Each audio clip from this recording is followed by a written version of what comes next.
With Cricket Info. I believe you were here with the CPL a couple years ago in Florida. How did the experience playing in this facility in Texas and the atmosphere and everything that goes into both on and off the field aspects, the pitch, anything compared to what you experienced at the venue in Florida when you were there a couple years ago? I think the venue is absolutely phenomenal. We didn't know what to expect coming in, and obviously we only had photos on Instagram. And with a pitch being laid so soon before a tournament, you never quite know what is going to happen. But the groundsmen have done a fantastic job. The pitches in all three games so far have played really well.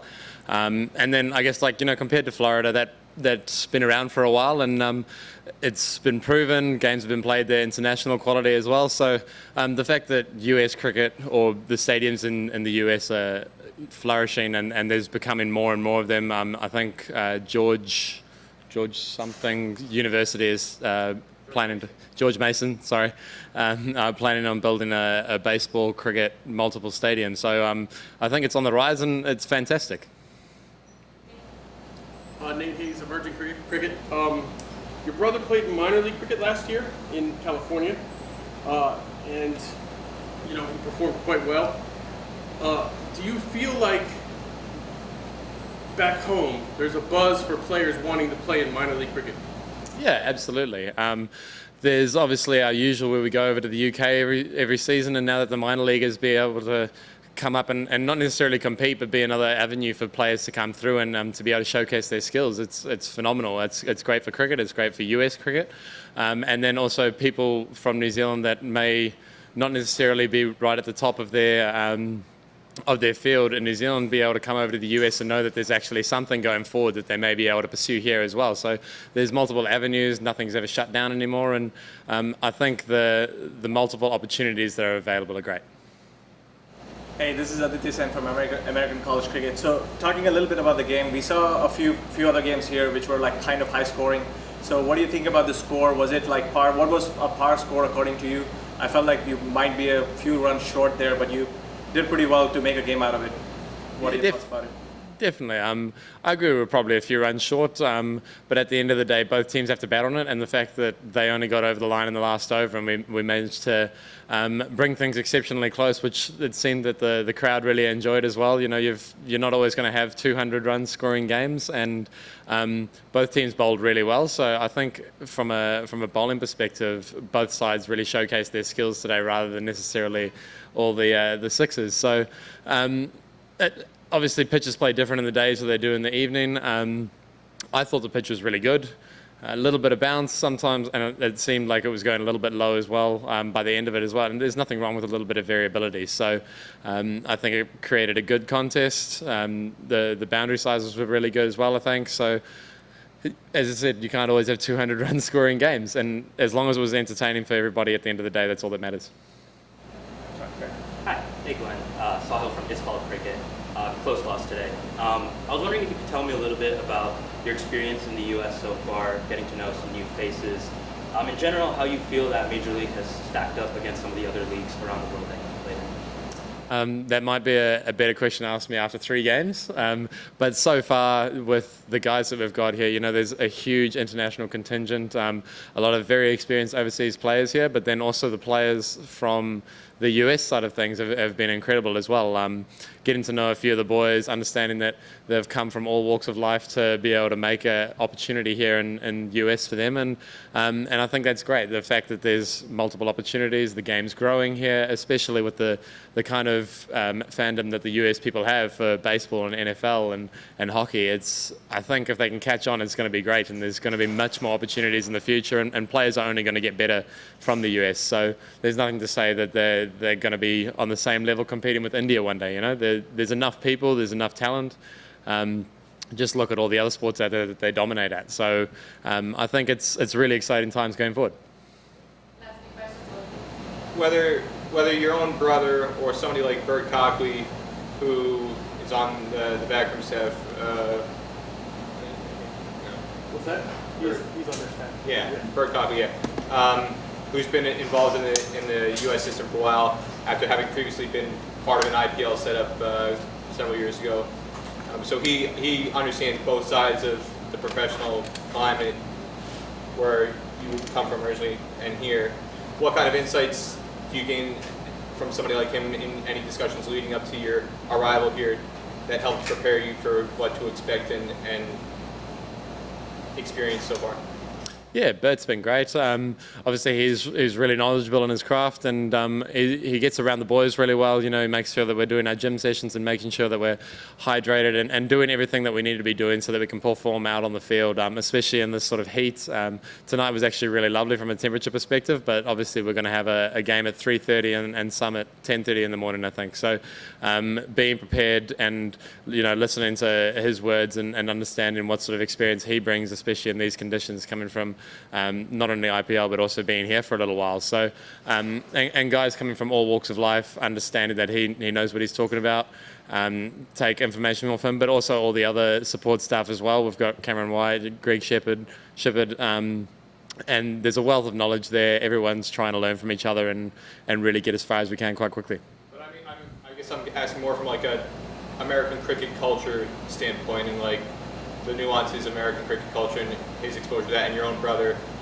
What did they tell you beforehand in terms of what to expect in terms of things on and off the field to get you ready to come out here? Not gonna lie, not much. The tournament came together quite quickly, so you know, it's always been in the wind there for a little while and understanding that there could be something on the horizon, but then when it came together quite fast. So I think we're all learning on the spot. Obviously, I haven't played in the minor league, but from what I've seen from video footage, the conditions here are significantly higher quality, which, as you'd hope, from a minor league to a major league. And, you know, regardless of how talented the players are, sometimes you can only be as good as your conditions allow. And for guys to be able to now have stadiums and really world-class facilities, I reckon, that's going to help guys improve really fast. And I think where US cricket's going, the crowd that we've had here, you know, I wouldn't be surprised if we have stadiums filled one day. Oh, he hit on it. I was going to ask him about Bert. Fantastic. Lovely. Thank you. Cheers.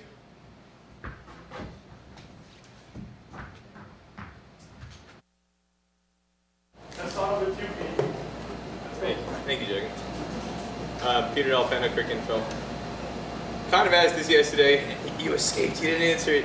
Faf took the mic, but your other experiences in the U.S., playing the U.S. Open and playing other stuff in Florida, again, where it's, you know what it's like in Florida there, and then coming here, how have the two experiences compared and contrasted for you? Yeah, I think obviously the US Open, that's obviously a like amateur tournament, right? So when I played the first year, you had like probably 30 or 40 different teams, and I think that year it was basically if you buy into a like team and you can like enter your team. But then when I played the second time around, we only had 8 teams, right? And we had 2 groups of 4, and every single team was like stacked with guys who'd played in the CPL. I mean, we ended up winning it with Atlanta Fire, and we had Chris Gale in our team. But then obviously coming into Major League, it's a little bit different. You are a lot of overseas players. But I think the responsibility for us as overseas players is to help develop cricket in America. And I think ultimately, wherever we go around the world, it's our duty as current professionals to try and develop the game of cricket. You know, obviously we've seen the growth in America over the last couple of years, and I think, you know, hopefully having all of these superstars over here will just fast track that, really. But just as a follow-up, so you mentioned Chris Gale's in your team, Andre Russell, Sunil Narayan, all these guys are playing in front of like 5 people, despite being some of the biggest names in international cricket. And then you come here, and whether it's last night or tonight, and you've got thousands of people, something that's more or less unprecedented in American cricket for at least franchise cricket. Knowing what you've experienced in Florida, how does that aspect of the experience and the atmosphere compare for you? I think for someone like myself, I mean, I'm used to playing, you know, with like big crowds, so this doesn't really affect me that much. But again, it's more about the local players, because they would have been playing in minor league, they would have been playing in, you know, various tournaments where you have 5 or 6 people coming to watch. Whereas now those pressures, and I think that's the like key thing as well, is when you play at a higher level, it's not just the actual cricket part. It's not just batting, bowling, and fielding. It's being able to adapt to pressure and having big crowds. There's a lot of noise, and when the ball goes up in the air, that particular catch, there's a lot more on it because it's a really good batter that you need to get out. So it's just the like 1%ers around the like cricket, and I think obviously it's the first season. It's been the first couple of games. It's been nice to see how well it's gone. But I think obviously in time, we want the local players to get up to a standard where they also feel comfortable rubbing shoulders with the best guys in the world. Akhilesh, it's called cricket. So this is a relatively short tournament. How important is momentum in a tournament like this? And how does this victory in the first game set you up for success for the rest of the tournament? Yeah, I think obviously with it being 6 teams as well, starting off the tournament's really, really important. It's obviously nice to get the first win. Again, I think like every single team is really strong, so you have to be switched on every single night. And it's just about resetting because obviously the games come thick and fast. So even if we lost, we play tomorrow night again. So we have to reset. We won, but we have to reset again because come tomorrow it's new opposition. Conditions might change a little bit. So it's just about being able to reset and just go again. And then we have a few days off, and then we play 3 games kind of back to back as well. So yeah, obviously in the first season it's just about being adaptable. Because we also don't know what we're going to face in Morrisville as well. So, yeah, we'll just have to tackle tomorrow night. Cool. Hi, this is Aditya from American College Cricket. So I was wondering, how important does the toss play a role? So when you're playing in a new field, in a new ground, is it safer to sort of ball first and see how the wicket is going to play out? Or is it something that teams don't mind if they get to bat first and they just go around and they just back themselves and try to get a score? Do you want my honest answer? Yeah. So just before the toss, I was unsure actually what I was going to do, but I like to play on my sort of like gut feel, and I think just summing up our squad and kind of how we set up, we honestly weren't sure like should we bat first, should we bowl first. Yeah, so I can't in other tournaments, yes. Because you've played on a surface. This is a new surface, so no one really knows how it's going to play. I mean, you've seen a game where it was 180 and then a low score. Then you saw another game where it was pretty much 200.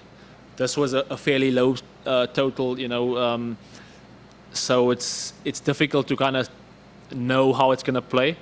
I think you got to just back yourself, and ultimately you have to play well.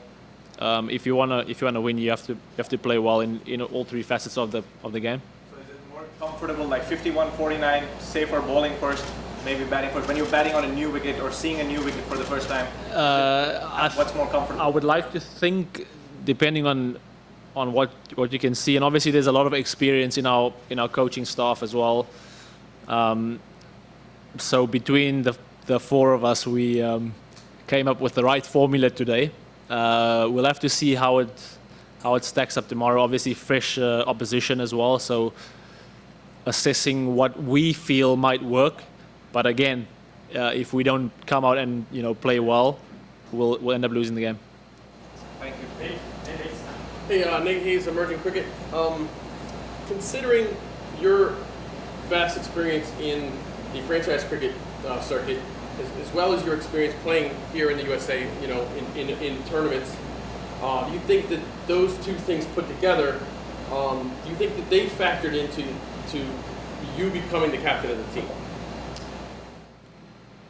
Do you want to answer that? I don't think so. I think obviously, so when I got signed up, captaincy wasn't on the table. It was only later on where I was asked if I wanted to captain, and I think obviously I captained in the SA20 earlier this year, and I think for me captaincy is not something that's new to me. I captained, in terms of having the actual role as a captain, before the SA20 and my domestic team back home last season and the season before, I captained in 2008 in the Under-19 World Cup, so it's a long gap. But I've always played my cricket as a leader. I've always thought of myself as a leader on the field. When I've been in the field, I'm always thinking about if I was captain now, who would bowl, what fields would I set. So I don't know if it's a good thing or a bad thing, but that's just how I've kind of gone through my career, really. So you can almost say that I've kind of rehearsed this for a good couple of years. But yeah, and then it's just a nice challenge as well. Like obviously bringing everyone together from completely different backgrounds. It's a really short tournament, so I think gelling as a squad, along with management, and just trying to make things run quite smoothly. Obviously, the cricket side, I'll try and take care of that. But I think the atmosphere around the group as well, and it's ultimately about having fun because T20 cricket's a lot of pressure, right? So my key messaging is not about bowling, batting, and fielding. It's actually just to come here and have fun. Really interact with each other and actually get to know a completely different group of players. And follow up to that, I know you're friends with Dane Pete and a lot of the South Africans that now live here and play in minor league cricket. Because many of them have such high regard in their teams. They tend to influence who they sign as overseas players, which means to me, I'd like to think that could mean that we'll possibly see even more South Africans in the minor league cricket. Do you think that that's something that's created buzz there in South Africa? Well, I can't speak on behalf of the other players, but myself, I've been very close to playing in the minor league over the last couple of seasons, but schedules and things have kind of clashed with it. So I've had communications to play in, is it the Unity Cup? The one in Washington? So I think there's a tournament in Washington, there's a tournament in Houston as well, and then obviously minor league. So I've had chats with various teams about playing, and again, for me, it's about developing cricket, right? When I'm done playing, I want to see the sport in a really good sort of position, and just seeing it being played in multiple countries around the world and not your traditional countries. Obviously, this market here is one that can be tapped into, and I think if you just look at all the other sports in America, Americans just do sport really well. So hopefully they take to cricket and we see this product grow, and maybe I can sit back in 10, 15 years time and come and watch a game where you've got 50, 60,000 people in a massive stadium.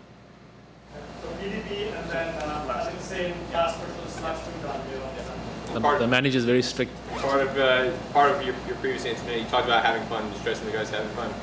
I want to ask you, what are your thoughts and opinions on Yorka, the Orca, the team logo and mascot? Yeah, it was. I mean, I don't know what the sort of the connection. No. Yeah, I obviously love it because it's like something different, right? But I'm saying I don't know what the connection is with the Orca and Seattle. Oh, it's an Orca that can bowl Yorkers. So that's why you. Well, there you go. But I mean, yeah, coming into a new franchise again, trying to understand the owners and sort of their vision, and again, having these little things. I think it's just fun because cricket it's tough. Cricket is a very tough sport, and with T20 cricket, and I think for us the cricket out there takes care of itself, right? But we want people actually watching and engaging with a game, because ultimately, when we had COVID and playing with empty stadiums, it was terrible, right? Because bums on seats makes the atmosphere a lot better, and I think as professionals, you want to play in front of packed stadiums, and if we can add a little bit with our little things that we come up, and our marketing team, they've thought of this. It's great. And what's the other thing we got? The pod squad. So just those little things, I think it's just something really interesting and fun. So going off of the last question, so going off of the leadership bit that you spoke about, so is there some other athletes that you idolize? I've seen Virat Kohli talk highly about Cristiano Ronaldo. I've seen you do celebrations of Cristiano Ronaldo. Is that someone you idolize, draw inspiration from? probably for his mental aspect and leadership abilities and so on and so forth? Actually, not in terms of leadership. For me, the guys that kind of really stand out for me, Kobe Bryant and LeBron James. I think those two guys, and I've seen a lot of like videos on like YouTube and like Instagram when you flick in. There's a lot of like talks and the stuff that they say, and I mean those guys have been at the top of their games for a very long time. Just the kind of way that they like go about it, it's a thing that you need to do every single day. It's not something you can switch on and off. But I think the like nice thing for me is that I watch like all different types of sport, right? So there are a lot of characters that I like from different sports, and just seeing like how they kind of go about it, and just trying to pick little things from that. I think ultimately like I want to have my own style, and maybe it's a bit different from most of the other captains, and that's fine as well. I think for me ultimately, how I judge myself is trusting my experience. And again, enabling the people around me to be the best versions of themselves and being able to express themselves. And I think if I can do that, hopefully we end up winning most of the games. But even if we lose, I'm happy with that. Cool. Thanks, guys.